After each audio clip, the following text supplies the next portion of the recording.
Morning, everyone.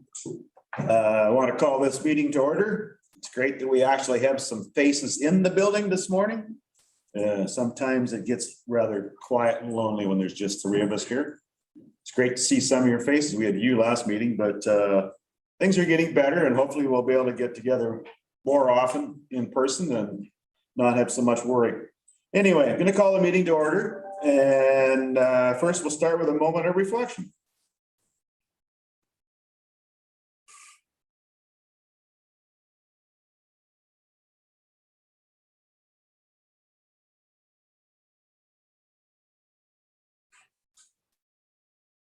Thank you.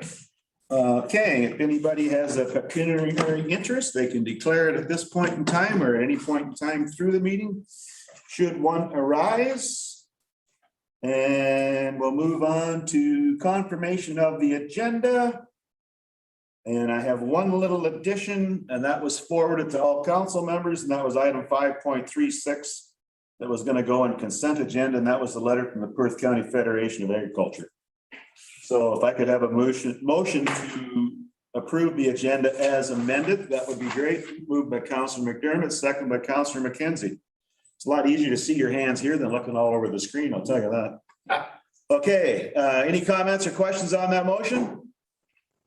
Those in favor? It's carried. Perfect. Thank you. So we have consent agenda items 5.1. 5.36, and we have the July 8 council minutes in there. Does anyone want to see anything hold for discussion?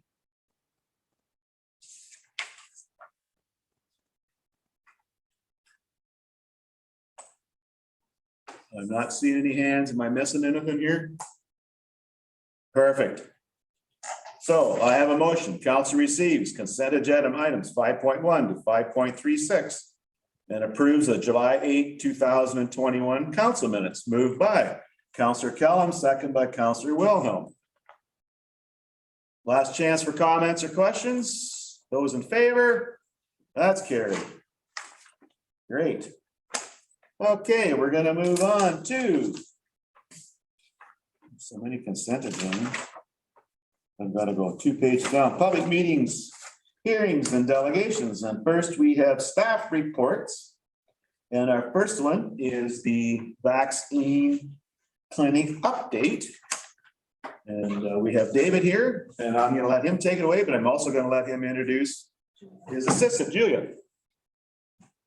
Thank you very much, Warden, and good morning, Council and Deputy Warden. I would like to introduce Julia Campbell, and unfortunately for us, this is actually her last day with us, as she will be continuing on to law school, but has done a fantastic job for us throughout the summer months in helping out with the clinics, and she'll be my co-presenter today.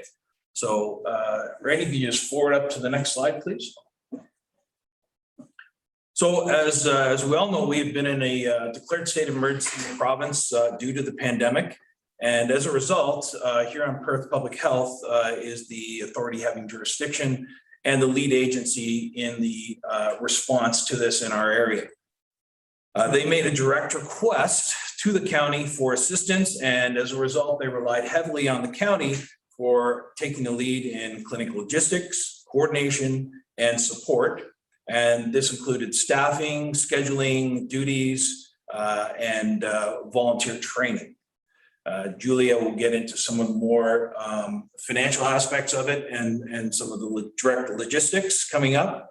As the CMC, I attended 2 meetings per week. The first one being the clinic's logistics meeting, and also the second one, the Huron-Perth Mass Vaccination Committee meeting, where we discussed everything in relation to the clinics, how they were going. It was an active problem solving session and projection for the way forward as things morphed and changed.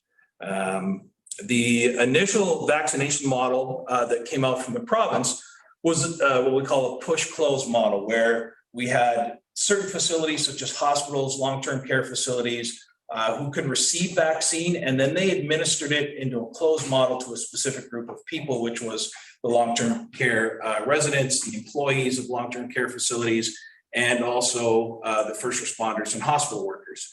That subsequently changed to when we received additional vaccine in the province, where we changed it to a pull model, where we identified locations within our community that we could get the public to go to. So in the case of Listowel, Stratford, and St. Mary's, large centers where we could see large numbers come through. And then we initially targeted specific groups. So it was closed to just specific age groups. We progressed through those age groups until where we are now, where the lowest age is 12 and up, can receive vaccines. So we call this an open model now. Now we're at the point where this is set to probably change yet again, because we're seeing our clinic numbers decrease and the amount of the population vaccinated increase, where the mass vaccination model probably will not need to be implemented as much, and possibly, we're not 100% sure yet because we take the guidance from HBPH, morph to where we're going back to specific push models, where we'll go back to pharmacies and doctors' offices, and those will be supported by pop-up clinics. So I did have the opportunity about 2.5 weeks ago to take a course through FEMA in the United States and the Center for Domestic Preparedness, and it was based on medical points of dispensing and points of distribution in disasters and emergencies. And I walked through the international standard on how to set these clinics up, how they should work and everything. And I'm happy to say that as I went through the course, not only did we meet in our county each one of the benchmarks, we exceeded it. And I think that shows in anybody who's been through any of the mass vaccination clinics, how well they're run, the feedback that we got from our community, and also from our municipal partners, and also public health. So that was great to see. And I think that prepares us for anything in the future, should we have to do this ever again, plus for medical points of distribution for other things and other emergencies like water, food, clothing, should that arise. We have the model, we successfully executed it, and it went very well. Other than that, I'm going to turn it over to Julia, who's going to walk you through some of the statistics and the high-level overview. Thank you, David, and good morning, everyone. As was said before, my name is Julia Campbell, and I'm the vaccine clinic coordinator for the county. That means that I manage all the scheduling of staff at the Stratford, St. Mary's, and Listowel clinics. I support in the hiring of staff as need be, and I also support David with the day-to-day management of the clinics. I'm going to start by running you through this timeline to give you a sense of how we got to where we are today, as well as our trajectory going forward, and then I'm going to jump into some overall performance statistics. So the clinics actually began in mid-March, but at that point it was only the health unit and Rotary working together. However, they quickly realized that the clinic was going to be running smoothly. They needed other staff that would specifically manage the volunteers. At that point, the county and St. Mary's were asked to provide staff, and then later on, Stratford was asked to provide staff as well. The first clinic that we staffed was on March 31st. So around that time in April, we were doing about 16 clinics per month that were about 750 vaccines per clinic. However, by the time we hit June, we were doing upwards of 26 clinics per month, and we were doing around 1,300 vaccines per clinic. To meet that demand, and at the request of the health unit, we hired additional staff as need be throughout the summer. Once we had the Stratford clinic running smoothly, we opened clinics in other locations. So we had the Listowel clinic, the first one on June 2nd, and then the St. Mary's one a week later on June 9th. David and myself attended both of those clinics to make sure things were running smoothly and to provide support as needed. However, both of those clinics are also run by fantastic teams that run a very tight ship. So those ones are running themselves completely on their own now. Lastly, just to give you a sense of where we're going with these clinics, mid-July, we started to allow walk-ins, whereas previously clinics were appointment only. Now clinics are predominantly walk-in clinics. We're also decreasing the number of mass vax clinics in August, and we're moving them to the evening so that we can get the after-work crowd. To supplement that decrease in clinics, we're increasing something new called mobile clinics, where they'll pop up in certain locations to target demographics that might not have otherwise made it out to the mass vax clinic. So we can go on to the next slide now, and I'll give you some statistics. I'm going to start with some numbers about the general day-to-day runnings of the clinic, and then we'll get into some overall summer stats. So each clinic always has 2 paid staff, which we call volunteer coordinators. These are the people that are provided by the county, Stratford, and St. Mary's. One of these staff will always be doing COVID-19 screening out front and managing the traffic coming in and out of the clinic. The other one will be managing the volunteers, so making sure they're assigned to their roles, trained on their roles, and providing support as need be inside the building. In addition to those two staff, there's always 16 to 27 volunteers, which are sourced by Rotary. We usually have 9 volunteers per shift with 2 to 3 shifts per clinic.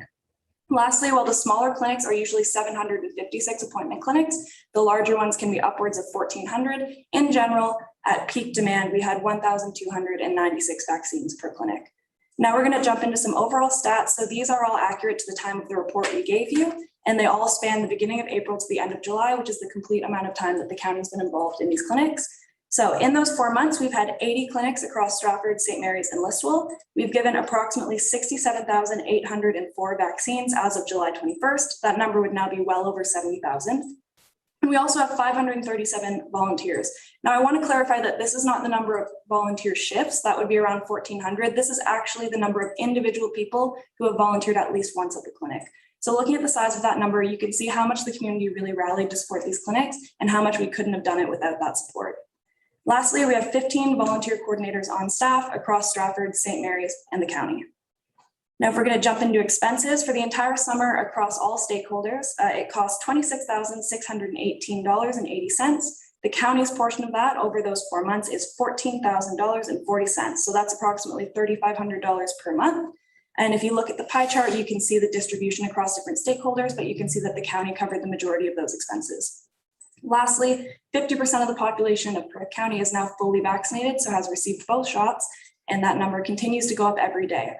We've received lots of feedback from the clinic that was very positive, including comments that we had great quality of customer service, on our efficiency, and on our speed. This means that our actions are in alignment with our strategic plan, in which we said that we would strive for customer service excellence. These clinics have been efficient and effective, and they demonstrate all that can be achieved when we partner with local and municipal stakeholders. All this is to say, if something like this happens again, we have a very strong plan in place and we will be ready to act. Thank you so much, and I'll turn it over to the warden. Thank you. Great report. Any questions for either David or Julia? And I'm having trouble. I see Daryl around and don't see any hands up on the screen. Councillor Wilhelm. I just want to congratulate everyone that was involved. That I was glad to see that Perth County was able to jump in along with Stratford and St. Mary's and assist the health unit in getting a job that needed to be done efficiently and very professionally. So congratulations to everyone that was involved. Okay. Other comments or questions? No, I actually will say I did one clinic in Stratford and I did one in Goderich. Just thought I'd try both. And they both were very similar and they both were as smooth as silk. It was just like once you got through the door, I never really stopped until I had to wait my 15 minutes to leave. And that was nice because look, it just went well. Anyway, thank you very much. So I have a motion here that the council receives the vaccine clinic update report and that the vaccine clinic staffing costs be funded from COVID-19 Recovery Fund. Moved by Councillor Kassenberg, second by Councillor Ait. Last chance for comments or questions. Those in favor? That's carried unanimously. Thank you very much. And best of luck in your future endeavors at school, Julia. Thank you very much. Giving by the report you gave, I'm sure you're going to do fine. Oh, yeah. Okay, we're going to move on. Use of corporate vehicle policy. And Jessica's going to do that, I believe.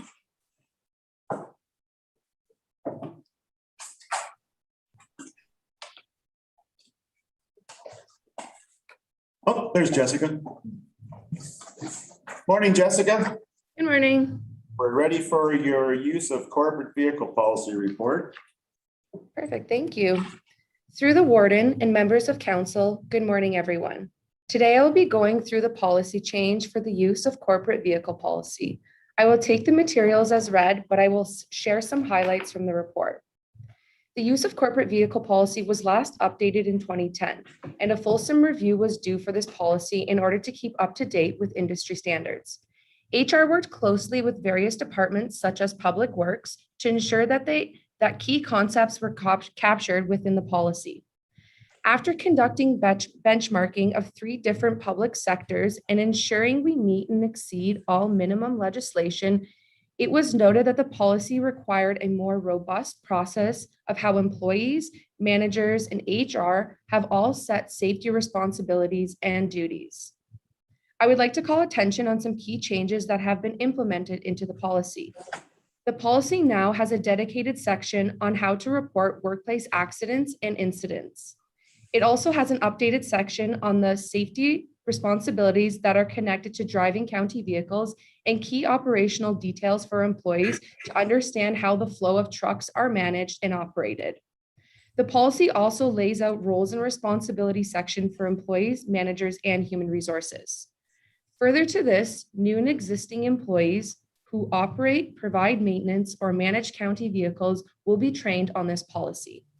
By ensuring a safe workplace, the County of Perth is dedicated to the safety of all of our employees and citizens. This concludes the highlights from the report. Are there any questions? Okay, thanks, Jessica. Questions for Jessica on this report? Councillor Wilhelm. I just have one question. I'm trying to find it here. It says that if there's any accidents, incidents, or deficiencies must be reported to the mechanic supervisor or whoever. Like I said, I don't have it right in front of me. I'd like to see that expanded, that it must be done in writing and or by electronic, however, but just to cover that there's a trail, whether it's in writing or whatever.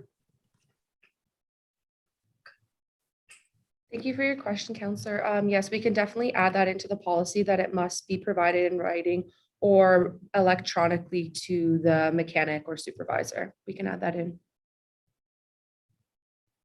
Any other comments or questions? Deputy Warden Agats? Just wondering, under accident and property, it talks about how to get the person to the hospital or the doctor, and they don't recommend a supervisor take them. I'm just trying to understand why, because you're going to call a cab. How long is that cab going to take to get there and then get them there? Why can't someone that's with them jump in the truck and take them? I know sometimes you need an ambulance, like if it's heart or it's something, you should have an ambulance, but if it's a broken arm, say, why can't the supervisor take them to the hospital? So from a due diligence perspective, this has been benchmarked as well. Most employers, you either call a cab or you call an ambulance to rescue and render aid. The issue that comes when another person goes into a car with an individual is what happens if they were to get into another accident on the way to the hospital. So typically people's insurance aren't always covered for a second person to attend in their car. And typically it should be the responsibility of the employer to call a cab right away and pay for that cab for the employee to go to the hospital. Or in the event, like you had mentioned, that it's a serious fracture or break, to call the ambulance to take the employee. So that has been benchmarked, and typically it's serviced out to a cab or you call an ambulance. Okay, thank you. You're welcome. Other questions or comments? Councillor McDermott. Yeah, on page 120, there's a thing about they should always go through parking spots. Is that just so that they don't have to back up? Like there's less backing up, so there's less chance of accidents? Is that Correct? That's it? Yes, correct. Okay, thank you. You're welcome. Other questions or comments? Not seeing any. Okay, I have a motion here. Perth County Council receives the use of corporate vehicle policy report, and the council endorsed the recommendations to the use of corporate vehicle policy, and with that one addition of the written or electronic transmission for the report. Do I have a mover and a seconder? Councillor Wilhelm, Councillor McDermott. Last chance for questions or comments. All in favor? It's carried. Okay. And where are we at here now?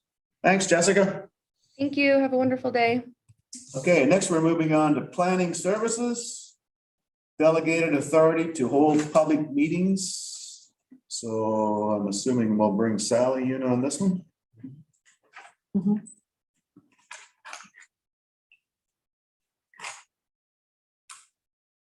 And once we get her, we'll be off in the races.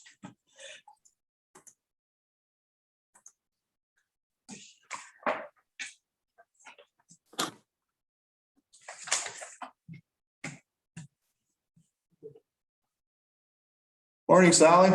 Good morning. We're ready for your report on the delegated authority. Very good. Thank you. So good morning, Warden Aitchison and members of council.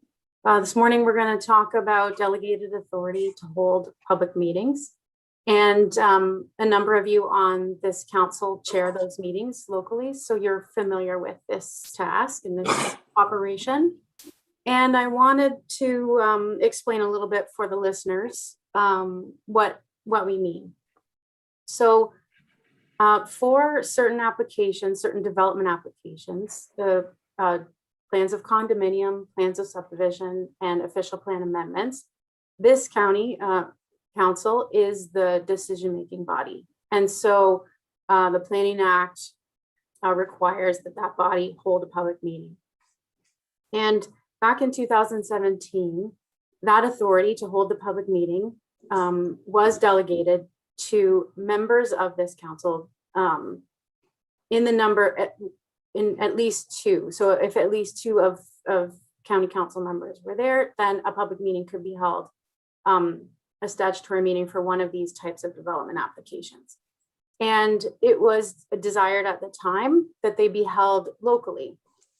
And the reasoning for that was largely based on access for folks that are wishing to attend from that local municipality. So if the development application was in North Perth, for instance, then the meeting would be held in North Perth and would be conducted by members of county council that sit on that local council. And so that's what we're talking about today. And it's in response to a letter, a request from the municipality, Township of Perth East, that this council received last month on the consent agenda. And I'll just quote from that letter: the county requests that Perth County official plan amendment applications revert back to being held at the County of Perth, and noting that the current process has become confusing to residents, as well as the fact that only county council members can participate in that public meeting when it's held locally. So that's sort of the background and the catalyst for today's discussion. I did consider that we have changed our the way we do public meetings in response to COVID. So there are different opportunities now for access from the public that weren't available before.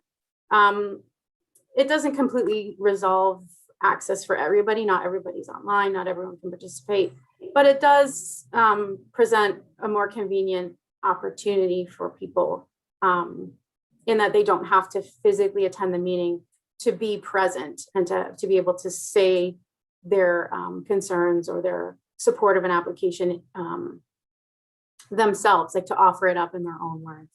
And of course, the same opportunities exist for submitting comments on a particular application in writing and having staff convey that on behalf of the neighbor or member of the community. So, I mean, you can spend a lot of time thinking about the pros and cons of holding it locally or holding it at the county. And there is a pretty solid list of pros and cons in both cases. In one or the other, one council, even though locally the councilors don't necessarily get to participate in the public meeting, they do get to hear directly from members of the public because they're present. And then if we hold it at the county level, then the county council gets to hear firsthand from the public. And being the decision maker on that particular application, that is also perceived and considered to be an advantage. So those are examples of sort of the pros and cons of holding it in one place versus another. What I'd like, I think, to hear is the perspective of those of you on this council who do chair those meetings, and your experiences and how you have engaged in this responsibility of the planning and development process, and reflecting myself on the conversations throughout the last year.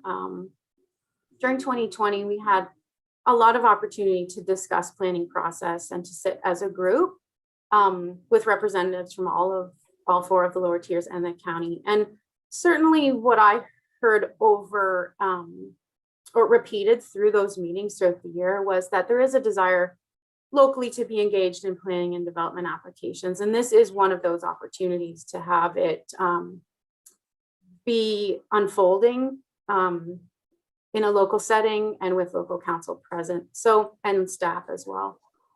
So that is one of the things that I definitely am reflecting upon in making a recommendation to you today. And the other thing that I recall from those meetings being a very strong desire of the leadership and the staff at all lower tiers is for consistency across the county. That if we're going to have a process, let's unfold that process similarly in each of the lower tiers, so that a member of the community in Perth South has the same opportunity, same process, same access, same mechanisms that they would use to participate in planning processes. And let's make sure it's the same in one place as it is in the other. So that's another strong wind, I guess, behind my recommendation to you today, that that statutory meetings are a very important part of the process. They are technical aspects of a development review that are appealable based on how they're held and how they're recorded. It's also so important to hear from the public and to understand neighborhood concerns and neighborhood needs and current issues going on that may impact a specific development. So it's important that if we have folks that have been delegated the authority saying it's not working especially well here, or they're specifically saying we're asking that it be referred back to county, that we pay attention to that. And in the interest of consistency, that we look at bringing it back to the county. And with that, I will turn it over back to Warden Aitchison. Thank you. Thank you, Sally. So listen to your report, your reading report. I'm thinking you're looking for a little feedback. So comments or questions with regards to the report?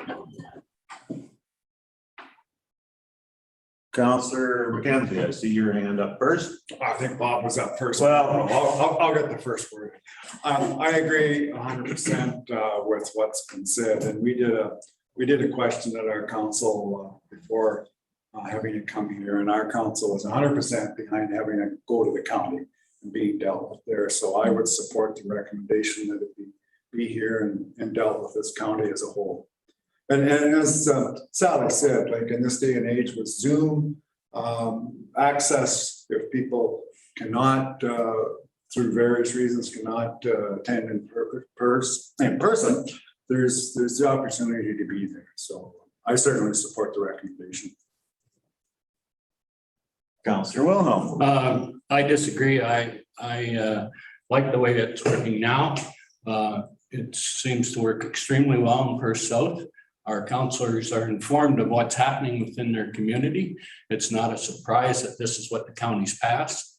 And if county councillors want to Zoom in, that's fine.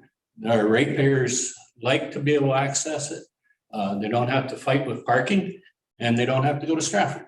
And like I say, it's worked extremely well, and we're happy with the way it is. And would like to see it remain that way. Okay, other comments or questions? Counselor McDermott.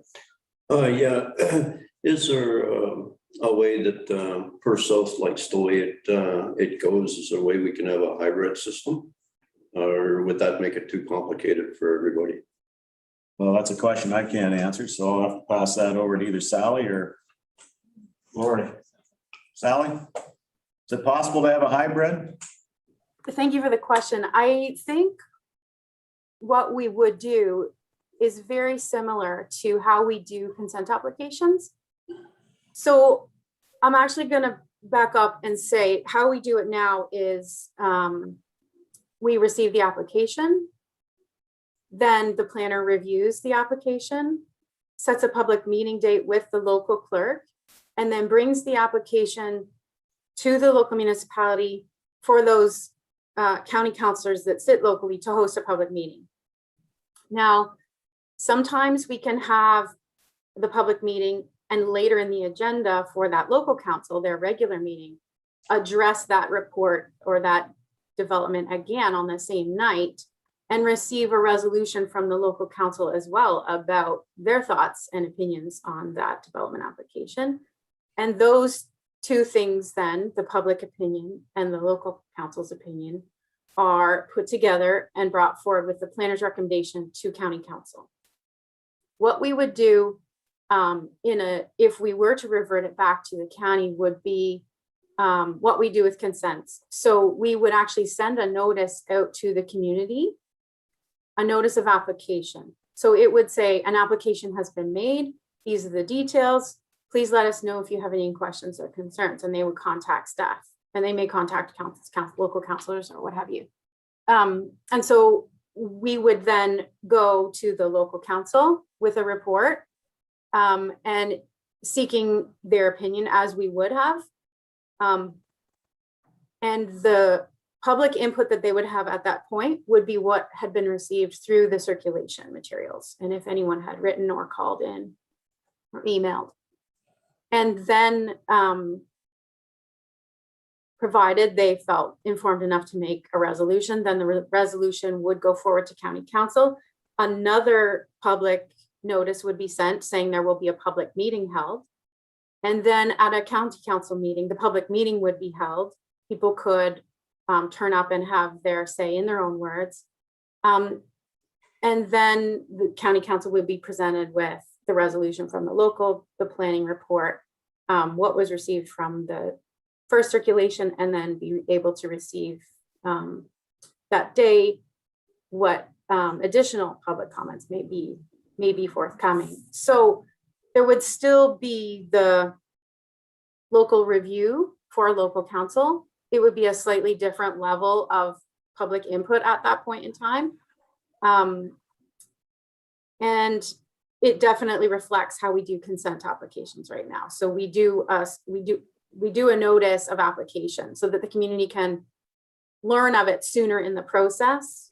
Now in consents, we do it because there is an opportunity to not have a public meeting if the application is undisputed, but that in an official plan amendment or a subdivision, a public meeting is a must. So we would add that extra step in, only it would occur at county council. So your question was about a hybrid, and my response is that the hybrid would be the double notice, the notice of application, the local context, local conversation with council and planning staff, and then a second round, if you will, at the county council with a notice of public meeting. So the difference being that the public wouldn't be speaking at the local meeting, they would be speaking at the Perth County whole council meeting. But a report would still come to both. There would still be a discussion at both levels of council. And perhaps there are different ideas out there for a hybrid model, but that's what I'm offering you today for thought. I think what Councillor Wilhelm's referring to is most of our ratepayers like just coming to the Perth South office. They don't want to have to come to Stratford or zoom into Stratford to do that second public you know, like you mentioned, they would make their comments or whatever at the county council meeting. Mhm. They prefer to do it at the local level. They're far more comfortable doing it at the local level. You Mhm. usually hear more comments, both good and bad, at the local level versus you would at the upper tier. If I'm Yeah. thinking that's what you're thinking. Yes, if I may, definitely. And also they feel then they have to travel to Perth South when it's brought to Perth South, and then they have to travel to the county too. How's that providing good service to the ratepayers when they have to attend 2 meetings? Okay, other comments or questions? Counselor Casimir, I was hoping North Perth would weigh in on this. Yeah, I mean, Mr. Warden and colleagues, I haven't found the system to be broken on this front. I think that, given that North Perth, Listowel is distant from Stratford, we certainly provide a more convenient service to the total solution when we can hold that meeting locally. I acknowledge that what it does is it removes the rest of county council from consideration of the actual raw comments and so forth. But given that we are certainly recording all of our meetings as well, it's entirely possible that we could point the rest of county council, if they want to see what happened at a North Perth council meeting where a public meeting for county purposes was held, to point out the web link to county council and invite them to watch the proceedings if that is of interest to those of us on county council. So for me, I guess I found myself a little torn. I understand the premise of trying to create a harmonized system, but in our case, I feel it's worked well, and I guess I kind of lean with Councillor Wilhelm on this one, that it doesn't feel broken, so I'm not sure it needs to be fixed. Okay, other comments? Counselor Eggett, or Deputy Warden Eggett. I think we already know where Perth East sits on this situation. I don't see any difference than them phoning in or zooming in on a local municipality, or zooming in at the county, or phoning in at the county. I've said this before many times. You want county council to make the decision, then the public meeting should be in front of all of county council, because we're the ones that are going to say yay or nay, and we're the ones that should be hearing what the people have to say. And yes, we can weigh in, we can look at meetings and everything else. I don't have time to do that. I'm sorry. I feel if the planning is at the county, and that's where they need to come to make their presentations. Thanks. Other comments?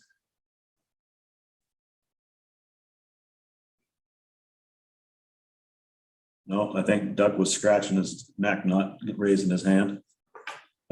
Light, that is, not count. No other questions or comments? Sally, any feedback from what the comments you just heard? I don't have anything further to add, I don't think. It's Okay. it's very valuable to hear from the different chairs who actually do this, perform the task. Okay. So I've got a motion here and I'm going to read it, and we'll see where it goes. It may pass, it may not. Perth County Council receives the delegated authority to hold public meetings. Resolution number 21-233 report. And that County Council repeal bylaw 3604-2017 to enable public meetings for official plan amendments, subdivisions, and condominiums to be held by County Council as a whole. Do I have a mover and a seconder? I have Councillor McKenzie and Councillor McDermott, first and second. Last chance for comments or questions. Okay, those in favor of that motion. And just keep your hands up because I got to do some counting. 4, so that's 2, 4, 6, 8, 10. So that would be 10. We're doing weighted vote on this. So that would be 10 in favor. And against would be 2, 4, 6. Right? So that's carried. Thank you. I just had to make sure I had the hands stay up there. Because I knew that wasn't gonna slide through.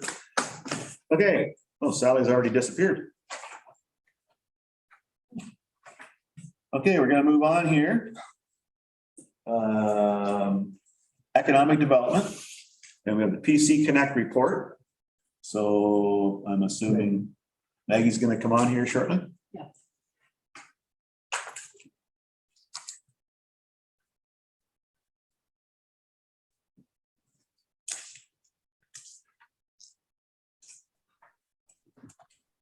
Morning, Maggie. Good morning, everyone. We're ready for your report. Amazing. So through the warden, I just need to provide a very brief overview of the PC Connect monthly update report that is before you. So unfortunately, due to the timing of the report, the contents do not reflect our July ridership, but I'll certainly speak to those a little later on in my update. So although many of the restrictions have been lifted in terms of COVID-19 restrictions enforced by the province, we have decided to continue to enforce all of our COVID-19 precautions on our PC Connect fleet, which include 50% reduced capacity and mandatory face coverings. So as mentioned in the consent agenda last meeting, we did receive a letter from the MTO advising that the Government of Ontario is extending the Community Transportation Grant Program for an additional 2 years. So although we're still waiting for some more information regarding details of the extension, the letter does state that we're eligible for up to approximately $430,000 a year for a total of approximately $860,000. So we are extremely grateful for the opportunity to extend our PC Connect project to pursue a long-term sustainable service. However, this extension will require a significant increase in ridership in order for us to operate the service as it is today. So we will be bringing forward a full report with more details on the impact of the current budget as soon as we receive more information, including the transfer payment agreement from the province. So we are currently in the process of securing a software provider that will allow us to offer an online booking and payment application for PC Connect. So once we have the app implemented, our riders will be able to digitally secure their seat. They'll be able to pay for the ride using a variety of different payment methods. And they'll also be able to get real-time updates on where the bus is. So we are confident that the app will provide a significant improvement to our PC Connect rider experience. And it's also going to enable us to capture more thorough data that will not only assist our service enhancements, but will also contribute to the advocacy of a long-term sustainable service. So while maintaining a cautious approach to promoting travel, in mid-July, we began advertising PC Connect through a variety of different channels. So one of our first initiatives was boosting our promotional video that we actually made late last year, but were unable to really promote it due to the pandemic. So in just 7 days, our video reached nearly 5,000 viewers and resulted in 3,000 post engagements, which was great interaction. In addition to this video, we're also currently running a paid social media campaign that has a variety of different targeted ads on Facebook. So this is currently running, and we don't unfortunately have the data available for this campaign yet. However, it is evident that it's been generating a lot of discussion and interest throughout the community and surrounding areas, which is amazing. So for example, on just one of the many posts being leveraged, we've had over 200 likes on the post, 61 post shares, and 15 comments that are all discussing great positive feedback on the service and also discussing how the service works and where to find more information and whatnot. So we're certainly excited to see the report come back from this campaign. Yeah, ideally we'll see an increase of ridership as our advertising continues. So just on the note of the social media campaign that we are running, we are driving traffic to our main PC Connect webpage. And just running a few numbers early this morning, we have had a 68% increase in website traffic in July compared to June, which is great. So since the beginning of our advertising, we've also doubled our call volumes from March to June, with an average of 30 calls per day in July. So the large majority of our calls are still inquiries about the service that we're offering, which includes where the stops are located, the payment options, bus capacity, as well as COVID-related questions. However, we are finding that approximately 30% of our calls are resulting in bookings at this time. So in addition to social media marketing, we're also working on radio advertisements we currently have running with Juice FM and Today FM out of Stratford, as well as advertisements on the North Perth's new digital billboard that is located downtown Listowel. So we're also really focusing our marketing and advertising efforts towards community outreach. So we're working on educating different services and social groups, employers and school boards throughout the county and surrounding areas to inform them of this service with the goal of really growing our PC Connect ridership base and becoming a key partner in their organizational success. In addition to our outreach, we've also created a testimonial program, which has been designed to capture the social impact that PC Connect has had by capturing powerful statements from both our riders and our partners. So we're really excited for this campaign to roll out, and we're confident that it'll play a significant role in our advocacy efforts to secure long-term funding for our transportation service. So in terms of ridership, PC Connect in June serviced 50 rides on Route A and 29 rides on Route B for a total of 79 rides. And in July, our ridership did increase by 38% with 80 rides on Route A and 29 on Route B. So with our July ridership, we have serviced a total of 845 rides to date. And we're really looking forward to continuing on a positive growth trend as we continue to heavily market and advertise the service and educate our community about this great new offering. So that does conclude my brief update for this morning, and I'm happy to address any questions or comments at this time. Okay, thanks, Maggie. Questions or comments for Councillor Hurlick? Yeah, great, thanks. The 50% reduction, is that still mandated down from the province? Where's that at? I know you said we've decided to keep it at that. How much flex do we have there? Absolutely. So through the warden, we do have flex on that for sure. So it has been recommended by public health to continue enforcing that restriction. We honestly kept it in place because we haven't gotten to the situation where we've needed to lift that capacity limit.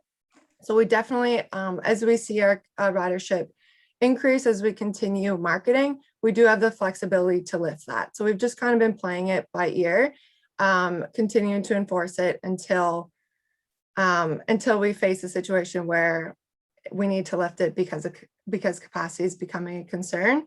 But to answer your question, it's not mandated by the MTO. It was a decision made by PC Connect and our partners, but we're certainly open to lifting that at any time. Councillor Hurlick? No, it's another thing, right? People read that and they're like, oh, silly COVID regulations, I'll find another ride. Clearly, we're not even at 50% capacity at any time, I would say, on the bus. It's just something I would like to see removed. It's just because I don't think we're going to see 50% on there.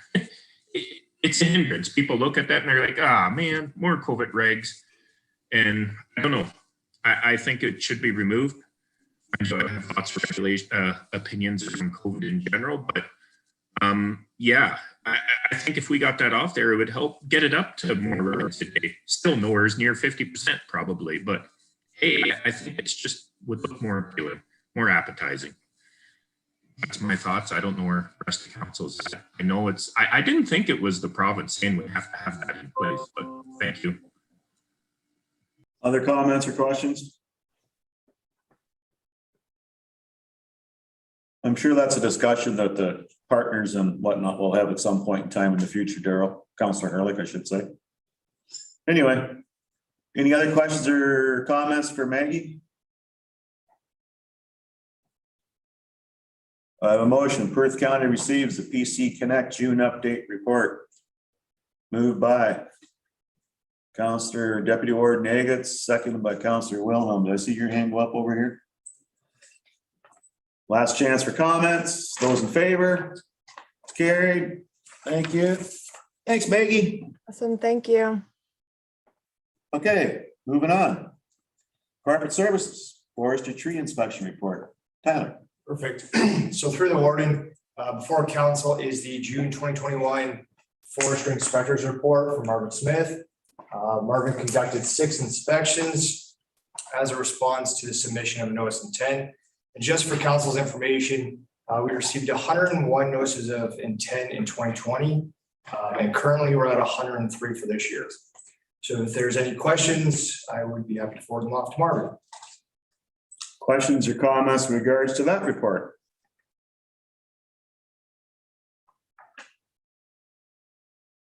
Don't see any hands. I have a motion. Perth County receives the June 2021 Forestry Inspectors Report for information. Moved by Counselor Kasenberg, second by Counselor McDermott. Those in favor? That's carried. Okay, moving on. External Audit Services, and I believe that's Corey. So if we can get Corey on the screen. Morning, councilors. Morning, Corey. How are you today? Good. We're ready for your report. Perfect. Warden Council, the report in front of you is back in 2016, we did an RFP for audit services with the county group, except per South. What we're looking for is that we not pursue the RFP, but just continue to obtain a quote for the 2021 fiscal year. Back in 2016, we only received one proponent on the RFP, and it was BDO Canada LLP. Within the discussion with the county treasurers, looking to extend that for 1 year with the existing auditor, and to pursue a audit quote from that vendor themselves. Everybody had provided Perth County with a vendor performance related to the audit services that they're receiving, and they have overall received a 4 out of 5 with the performance of the audit service existing. So if there's any other questions, I'd be happy to answer them. Thanks, Corey. Questions for Corey on that report?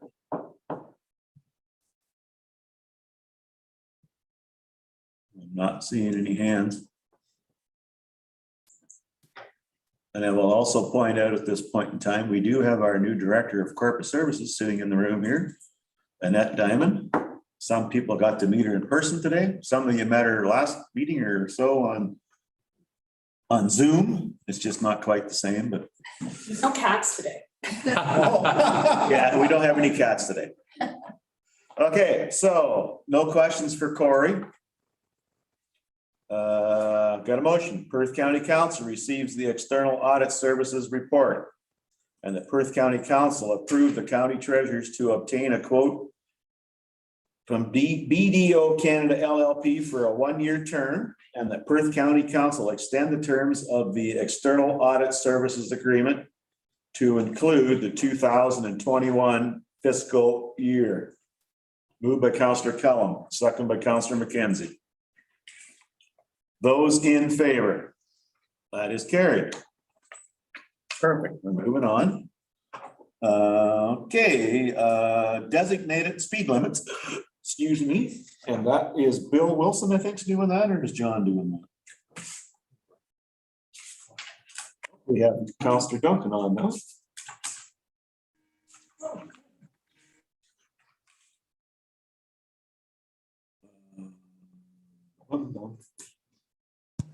Just John. Oh, we got John.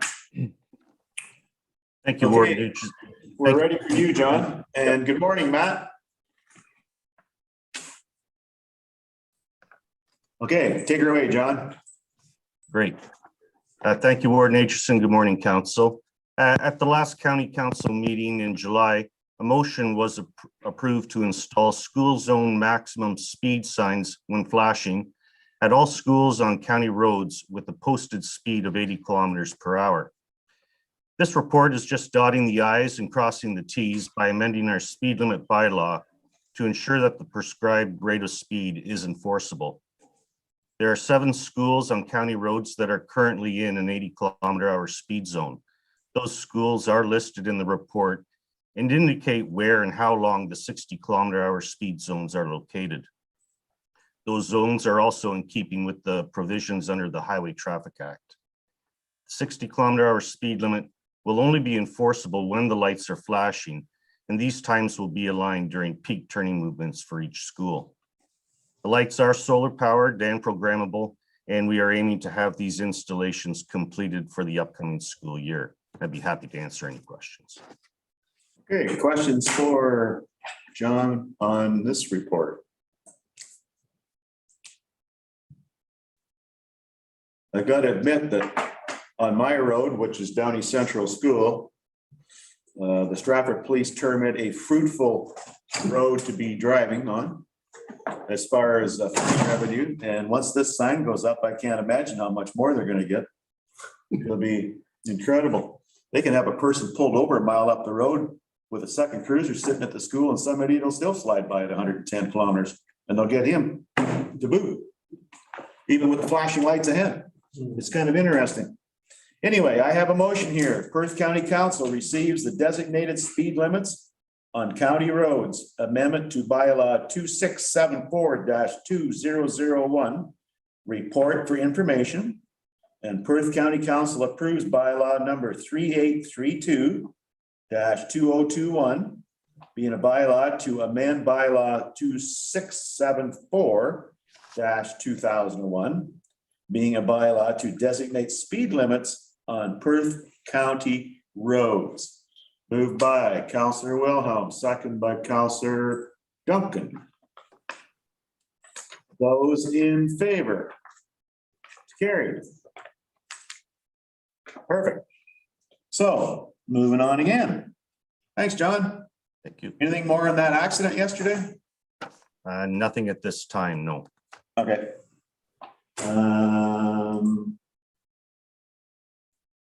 We have council reports first. Anybody have anything for council reports?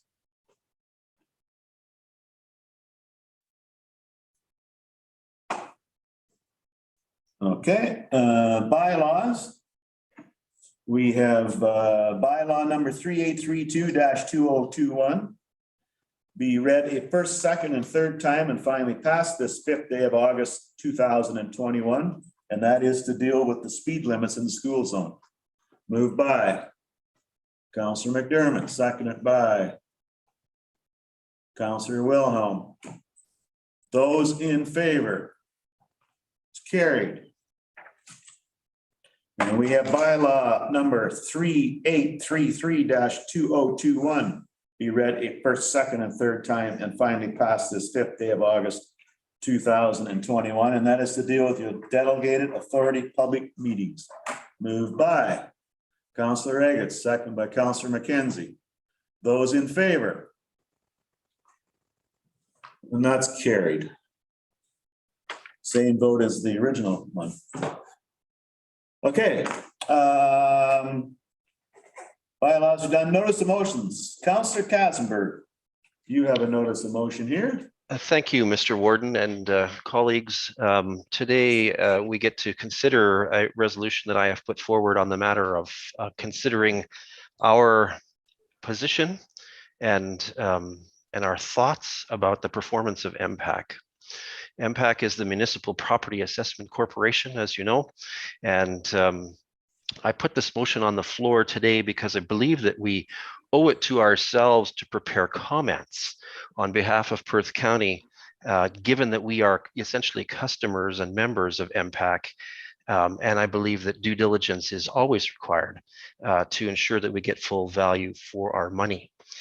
In this case, the province has announced in recent budget that it will undertake a review of MPAC in short order. It's expected this year. And I have prepared this resolution for the purposes of being prepared, because as you know, often provincial consultations have very short timeline windows. So I'd like to have our ducks in the row for this one. And there is a lengthy resolution which you can read in our minutes. And I would like to move that we adopt that resolution. Thank you. Okay, so everybody's seen the motion and Councillor Katzenberg has moved it. Do I have a seconder? That would be Councillor Kellum. Comments or questions at this point in time? Councillor Wilhelm. I think that we have seen in Perth South anyways, we have certainly seen a marked improvement over the last couple of years. However, I believe that this is warranted, that we should input as far as what we would like to see. In particular, they seem, or certainly, or the province, I guess, is dragging their feet on adjustments and changes that should have been done in 2019, and they continue to drag their feet. And so I'm not sure whether MPAC can do anything about that when it's the province that mandates when the changes are supposed to be implemented. But I certainly feel that we should give some input, and perhaps the province will listen to that too. Other comments of Councillor McKenzie? Oh, I just want to agree with Councillor Wilhelm. I think some of the issues that we have, particularly in Perth County, are not necessarily the fault of MPAC, but more the fault of the province for not allowing MPAC to implement what they want to implement. But yeah, I think it doesn't hurt to voice our concerns. Councillor McDermott. Yeah, I know the means of complaint submission or resolution. I know I've had more than a few people complain about impact or customer service basically sucks when it comes to that. No, like when you're 5 years behind on a resolution, I don't think that's very good customer service. Councillor Deputy Warden Eggetts. I do agree that there are problems. I guess I need a better understanding of how we think staff are going to do some of this research of impact. Like, it would be like somebody coming and researching the county. The staff have, I'm just not understanding how staff are going to do some of these things, and also how time consuming are they going to be. Okay, Corey actually has maybe possibly some input here, so we'll let Corey speak to it, and then I can have a comment. Well, I did miss last part of Deputy Warden Eggetts' comments before getting back into the room here. Okay, so I understand there's problems. I'm just kind of wondering what kind of research staff is going to be able to do on another a body. Like, it be like somebody doing a research on the county council, right? I just need a better understanding what staff can do and how time consuming some of these things are. So that has been discussed, and what would have to happen is that actually conversation with MPAC in general. They do have their own governance on how they are going to be sustainable within this whole process. So our staff would have to get in contact with essentially the CFO and have discussions with respect to how the balance sheet is played out. I know through Councillor Kasenberg, some of his concerns are that the level of investments that MPAC does hold. We are a stakeholder. We do fund that corporation. So in itself, I think the staff can do a little bit of a deeper dive in the financial statements and get some insight on the direction of that corporation itself. They are following what the province has given them, but we can look at that overall through staff. And the time frame I think I've given Councilor Caseburn is like over the next month. I can probably bring back a report based on the staff direction within the motion. Other comments or questions? I guess my comment's going to be most of the dealings with MPAC are through the lower tier, not necessarily the higher tier, but the upper tier.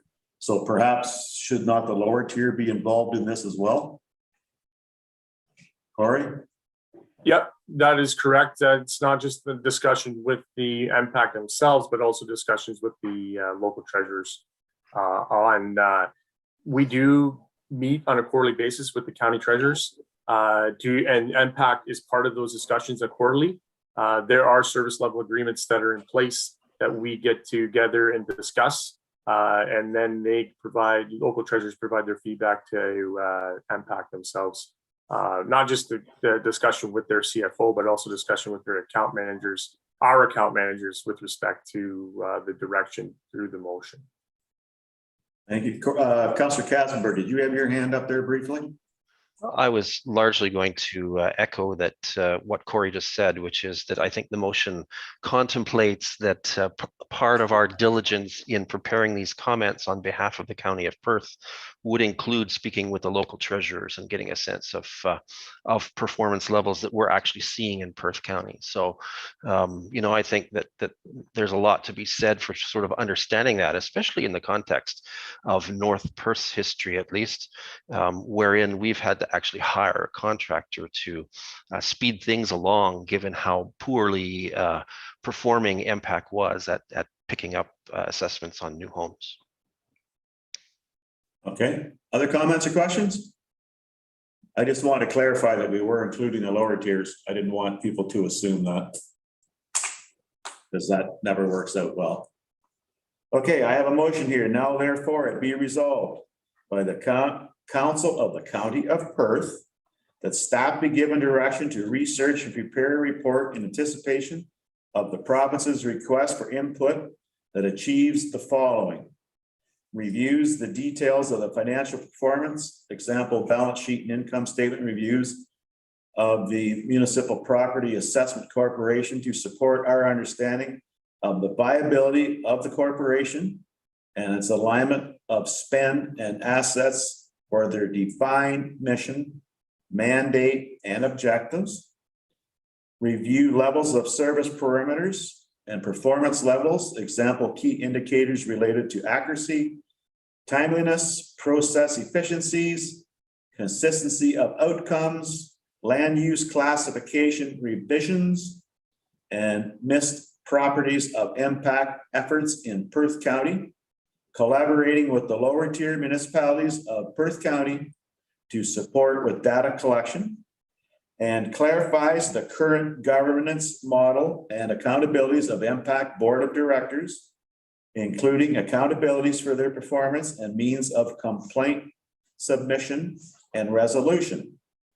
And that a letter including a copy of this resolution be distributed to MPP Randy Pettipies, Perth Wellington Honorable Steve Clark, Minister of Municipal Affairs and Housing, and all municipalities in Ontario. So that was moved by Councillor Kassenberg, and I think Councillor Kellum seconded it, but I just wanted to read that off and make sure you're still good with all the wording.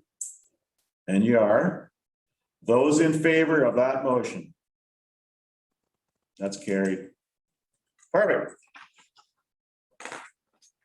Okay, we're going to move on. Other business. Announcements. Not seeing any. Okay. Next, closed session. So I do need a motion to move into closed session in accordance with section 239 of the Municipal Act 2001 to consider: 1, a matter pertaining to legal advice, potential litigation; 2, a matter pertaining to identifiable individual labor relations; 3, a matter pertaining to an identifiable individual; and 4, a matter pertaining to information explicitly supplied in confidence to the municipality. Moved by Counselor McDermott, second by Counselor Wilhelm, and we are doing that at 10:09. So we do have to change around our platform here. We're going to take a 5 to 7 minute break.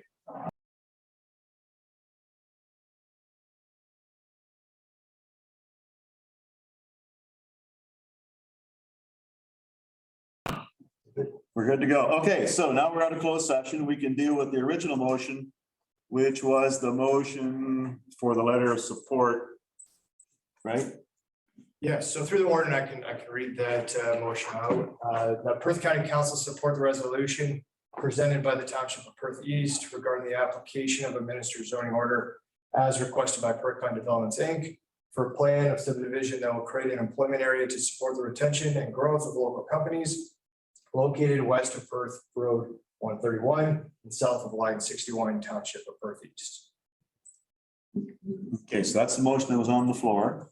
Right, and that was moved by Deputy Warden Agats and seconded by Councilor McDermott. Deputy Warden Agats had her hand up there. Yes, I'd like to withdraw my motion. And we just Okay. received the report for information. And the seconder was Counselor McDermott. Correct. Would you confer to that? Okay. Okay, so we can vote on that. But it will require a majority in order to be granted, correct? Correct. So those in favor of that motion that Rhonda, that we remove that, To withdraw the motion. to withdraw the motion. Those in favor of that? That's pretty well unanimous, so that's definitely a majority. Okay, perfect. So that has been withdrawn. Okay, And received. We just received the letter. and we'll receive the letter as Information. information. Okay. Confirmatory bylaw. We're done with closed and out of closed? Yep. Confirmatory bylaw. In a bylaw number 3834-2021 to confirm the proceedings of council of the Corporation of the County of Perth at its regular meeting held August 5th, 2021. Is ready first, second, and third time and finally passed August 5th, 2021. Moved by Councilor McKenzie, second by Deputy Warden Agats. Those in favor? And that's carried. And I have one motion left, that the council meeting be adjourned at 11:14. Moved by Councilor Callum, second by Councilor Hurlick. Those in favor? It's carried. Thank you very much.